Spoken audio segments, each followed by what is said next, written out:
السلام علیکم دوستوں، سید مظہر ایک بار پھر اسلام آباد سے آپ سے مخاطب ہے۔ دوستوں، آج کا موضوع خاموش محبت۔ یار بابا بڑے بے درد تھے آپ۔ بچپن میں چلتے چلتے میں گر جاتا تو ماں بیچاری گود میں اٹھا لیتی اور آپ گود سے کھینچ کر واپس زمین پر اتار دیتے، کہتے مضبوط بنو۔ اور وہ اسکول کا پہلا دن، پہلی بار میں اجنبی لوگوں کے بیچ اکیلا تھا، اتنا رویا کہ 4 دنوں تک آنکھیں لال رہیں۔ چپ کرانے کے بجائے آپ وہی رٹتے رہے، رونا دھونا بند کرو، مضبوط بنو۔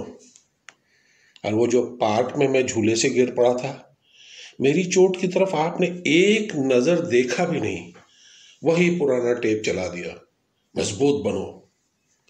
بہت سن لیا میں نے، مضبوط بنو مضبوط بنو مضبوط بنو۔ اب آپ میری سنو۔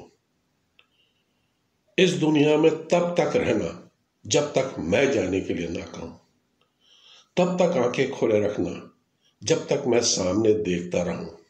یار بابا کیسے سمجھاؤں، میں اتنا مضبوط کبھی نہیں بن پایا کہ آپ کے بغیر جی پاؤں۔ دوستوں، باپ کی انمول محبت کا کوئی ثانی نہیں۔ باپ کی محبت اور شفقت اللہ کا بہترین انعام ہے۔ باپ کی محبت ہو یا پھر ان کا شدید غصہ، اس کا احساس اور ان کی کہی ہوئی باتوں کے پیچھے کی حکمت سب اب سمجھ میں آتی ہے کہ وہ کتنا صحیح کہتے تھے۔ وہ کہتے ہیں نا، ماں بچوں کو گود میں لے کر رکھتی ہے، بچے وہاں سے اتنا ہی دیکھ سکتے ہیں جتنا ماں دکھاتی ہے، مگر باپ اپنے بچوں کو کندھے پر اٹھاتا ہے تاکہ بچے وہ دیکھ سکیں جو باپ نے بھی نہیں دیکھا۔ مطلب یہ کہ وہ باپ بچوں کو دور اندیش بناتا ہے۔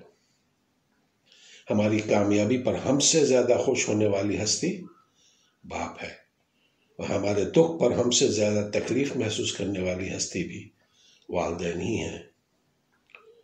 ان کے ہونے سے بخت ہوتے ہیں، باپ گھر کے درخت ہوتے ہیں۔ بہت شکریہ میرے دوستوں، السلام علیکم ورحمۃ اللہ وبرکاتہ۔